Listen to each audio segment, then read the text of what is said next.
Hello, my name is April Vallejo, and today I'm going to be talking to you guys about the benefits of cutting out red meat from your daily diets. Now, I know what you're thinking, well, I'm a carnivore, I don't want to do that. I invite you to keep an open mind during this talk and listen to all of the health and environmental benefits that there are in eating more veggies and eating less red meat. First, I will start by describing a few basic terms. Red meat is described as any type of meat that is red when it's raw, or as Health Net suggests, beef, pork, and lamb. The reason I am asking everyone here to cut out red meat from your diet is purely simple. Red meat is associated with cardiovascular disease, colorectal cancer, diabetes, and has even attributed to global warming.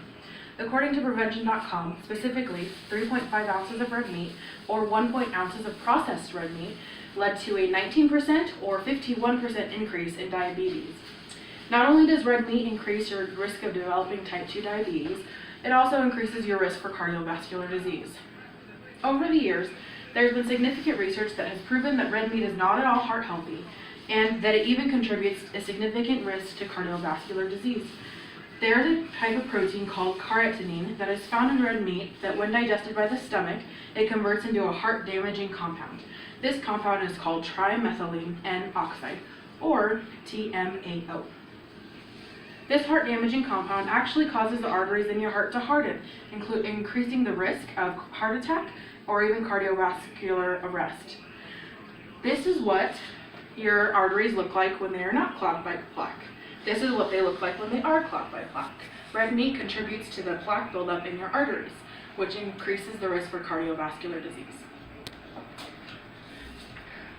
Although many know that red meat is not heart healthy, most do not know that red meat possesses significant risks in developing colorectal cancer. According to CNN, eating red meats that are high in fat, saturated fats, and protein can lead to colorectal cancer. The article goes on to say that they aren't sure exactly what causes the cancer, but only that there is a pretty direct link. According to the World Health Organization, in a Q&A on red meat, in the case of red meat, the classification is based on limited evidence of epidemiological studies showing positive associations between eating red meat and developing the cancer. Although red meat in the classification of B does not have enough research to provide a solid link to cancer, it does possess enough of a link to make an association. Processed red meat in the classification of A does have substantial evidence to support that claim. Again, referring to the World Health Organization, in the case of processed meat, the classification is based on scientific evidence from the epidemiological studies that eating processed meat causes colorectal cancer. I understand that red meat is for most a staple in their diets, but if the health risks that we've mentioned has not persuaded you to leave red meat behind, maybe the environmental risk will. Why does eating red meat harm the environment, you may be wondering. I was also wondering myself.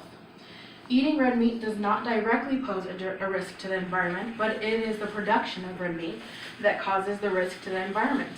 According to CNN and Prevention.com, as well as the World Health Organization, producing red meat isn't sustainable, and in turn is one of the major contributors to global warming.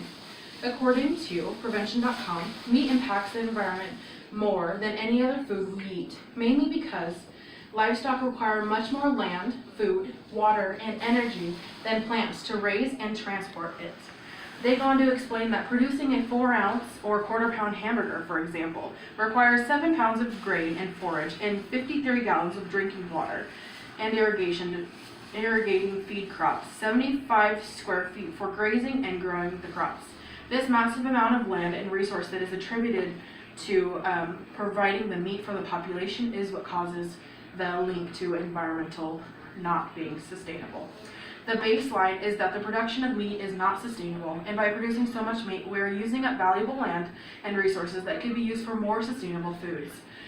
According to a 2006 report by the United Nations Food and Agriculture Organization, or FAO, our diets, specifically the meat in the diets, cause more greenhouse carbon dioxide, CO2, methylene, nitrous oxide, and others spew into the atmosphere more than transportation or industry. So this is a little depiction to show you guys what kind of goes on. So one cow itself produces 14.5% of the gases attributed to greenhouse greenhouse gases, and one vehicle contributes 13%. So livestock actually produces more gases than a vehicle does. So, in conclusion, I hope that I persuaded you today to either cut out red meat completely from your diet, which is suggested by most health care individuals, or reduce the amount of red meat you do eat. Eating red meat can increase your risk for type 2 diabetes. It can also increase your risk of developing a cardiovascular disease. It may even increase your risk for developing colorectal cancer. Although the health benefits of cutting out red meat are enough to make anybody reconsider that steak or hamburger, hopefully the impacts of producing red meat on the environment open your eyes and hearts and minds. Join me in the journey to a healthier, longer, and more environmentally aware life in cutting out red meat. Thank you all for being here for today. To learn more about the benefits of cutting out red meat, please take the time to watch Netflix's new documentary called Food Choices. The documentary that interviews over 20 degree holding experts that talk about this very issue. Thank you.